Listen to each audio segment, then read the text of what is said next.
Assalomu alaykum hurmatli do'stlar. G shakliga deyarli o'xshash uy, ixchamgina, kichkinagina uy chizmasi, ya'ni bo'yiga 14 metr 50 santimetr, eniga esa 12 metr 50 santimetr o'lchamdagi uy. Buni kirganimizda, ya'ni boshlaymiz. Kirganimizda bismillah deb darvozadan kiramiz. Darvozamiz 3,5 metr o'lchamdagi darvoza. Darvozadan o'ng tomonga yurganimizda, ya'ni bitta mehmonxona.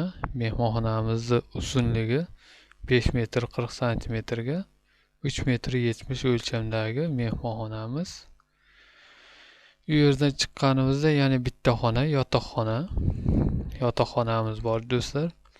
3,5 metrga 370 o'lchamdagi bitta yotoqxonamiz joylashgan. U yerda chiqqanimizda, ya'ni yotoqxonadan keyingi xona, ya'ni ayvon, katta yozgi ayvon qo'yilgan. Bu yerda o'tirib televizor ko'rib, bemalol oilaviy dam olib hangama qilsalaring bo'ladi. Bu yer mana bu chiziqcha ko'rsatganimdek do'stlar, bu devor ko'tarilmagan. Devor bu yer aylanasi. Devorimizni hammasi 40, hech qayeri o'zgarmagan. 40 santimetr devor. Bo'yiga o'zlaring planlashtirasizlar. Balki 40, balki 50, balki 1 metr qilasizlar.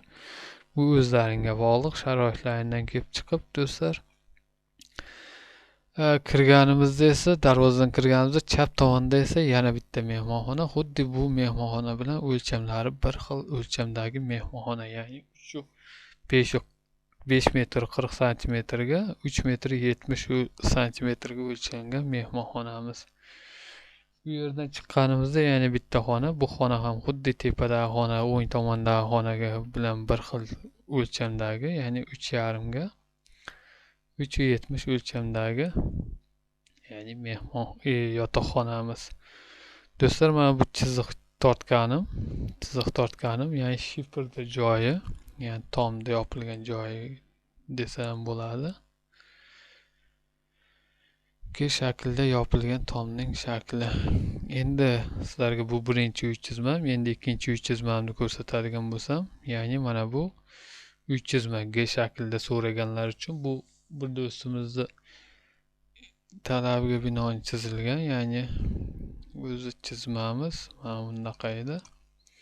Ko'rib turganlaringdek mana bu jarlik, bu yerda ariq suv oqadi, bu yerda ham ariqdan suv oqadi, reshotka naryoqda ariqda suv oqadi.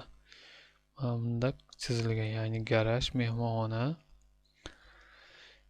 yotoqxona dushi bilan, ya'ni oshxona, pechka, televizor ko'radigan joyi.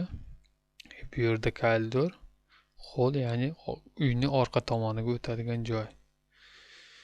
Bu yerda bitta xona, bu yerda xonadan kirib, xona ichidan o'tib spalniyaga o'tadigan joy do'stlar.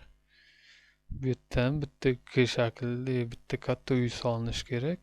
Shuni hisob ko'rsatib berishga harakat qilamiz sizlarga. Ya'ni men bunday o'zgartirishda chizdim. Ya'ni darvoza xonasi bu tomonda. Kirganimizda bu yerda garaj degan. Garajimiz 4,5 metrga 3,5 o'lchamdagi garaj do'stlar. Bu yerdan yurib borganimizda, ya'ni mana bu yerdan yurib stejga qo'yilgan joylar. Yurib borganimizda bu tomonda mehmonxona, do'stimizning talabiga binoan ko'rilgan mehmonxona, 6 metrga 3,5 metr o'lchamdagi xona. Bu yerdan chiqqanimizda esa bitta spalni, ya'ni 3 ga 3,5 o'lchamdagi spalni. Spalnidan o'tib bu yer dushovoy kabina do'stlar. Dushovoy kabina bu yer. Ya'ni spalnida yosh oilaga moslashgan. Bu yerda chiqqanimizda bu yerda kirish bor. Kirganimizda, ya'ni o'ng tomonga o'tsak bitta xona, 4 metr 30 santimetrga 3,5 o'lchamdagi xona. U xonadan o'tib, ya'ni xonaga spalniga o'tsangiz bo'ladi. Spalnimiz 3 metrga 3,5 o'lchamdagi spalni. Buni ham xuddi dushovoy kabinasi bor. 2 metrga 2 metr o'lchamda dushovoy kabinasi do'stlar. Ya'ni kirganimizda holdan o'tganimizda, bu yerda xohlasangiz bunday bu tomonga o'tadigan joy qilsangiz bo'ladi. 2,5 metr joy qoldirganman. Ya'ni o'ng tomonga o'tsak, oshxona qilsangiz ham bo'ladi. 3 metr 10 santimetrga 2 metr oshxona qilsangiz ham bo'ladi. yoki chap tomondagi 3 metr 30 santimetrga 2 metrlik joyga oshxona qilsangiz ham bo'ladi. Ya'ni bittasini oshxona qilsangiz, ya'ni bittasini tandirxona, o'choqxona qilsangiz ham bo'ladi, do'stlar. Shunaqa, agar mana buni ham oshxona, ham tandirxona, o'choqxona qilsangiz ham bo'ladi. Bu yerda esa o'tinxona qilsangiz ham bo'ladi. Bu yerda eshik qilib qo'ydim, ya'ni orqa tomonga jarlik bor. Jarlikka o'tsangiz ham bo'ladi. Jarlikning orqasida soy bor, ya'ni soy o'tadigan soy. Bu yerdan yurganingizda katta bitta ikkita yana mehmonxonamiz bor. 360 ga 690, ya'ni 360 ga 690 o'lchamdagi ikkita mehmonxonamiz bor katta. Mehmonxonalarimizdan chiqqanimizda bu yerda ikkita, ya'ni xonacha bor. Ya'ni 3 metrga 360 o'lchamdagi bitta xona va ikkinchi xonamiz 4 metr 30 santimetrga 360 o'lchamdagi yana bitta xona. Ya'ni bu bilan bu xonani o'lchami tepadagi xonalarning o'lchami bilan bir xil. Ya'ni fundament qo'yganingizda bemalol ikkalasini to'g'ri qilib qo'ysangiz ham bo'ladi, do'stlar. Mana shunaqa. Agar biron bir kamchilik, tushunmovchiliklar bo'lsa, bemalol kommentga yozsalaring bo'ladi. Yoki har bir videoning tagida Telegram kanalim bor. Agar sizda ham qandaydir uy chizmalari bo'lsa, tashlashingiz mumkin. Boshqa do'stlarimizga ham, ya'ni boshqa obunachilarimizga ham yoqsa agar shu uyni qurishlari mumkin, do'stlar. Ya'ni eniga 15 metr, bunaqasiga 15 metr, ya'ni bu yerdan bu hisoblanmagan. Hisoblasangiz agar 15-17-40 santimetrlik eniga 17-40 santimetr bo'ladi. Fundamentlar hammasi 40 dan qo'yilgan. Xohlasangiz 30 dan qo'yishingiz ham mumkin.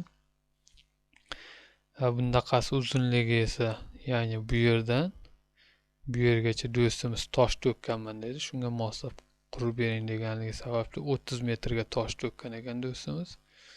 Bu yer 30 metr, ya'ni qo'shimcha 4 metr qo'shiladi.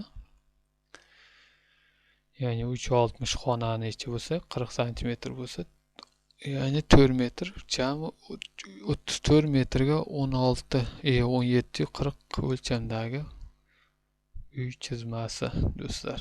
Bu yer esa pastki qismi 12 metr 50 santimetr o'lchamdagi uy chizmasi, do'stlar.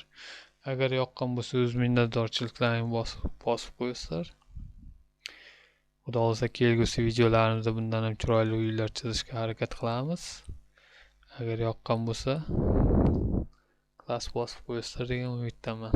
Sog' bo'linglar, salomat bo'linglar. Musofir yurtda yurgan do'stlarimiz, vatandoshlarimiz, O'zbekistonda va boshqa davlatlarda bizni tomosha qilayotgan do'stlarimizga hammaga salom. O'zlaringni asranglar. Sog' bo'linglar, salomat bo'linglar.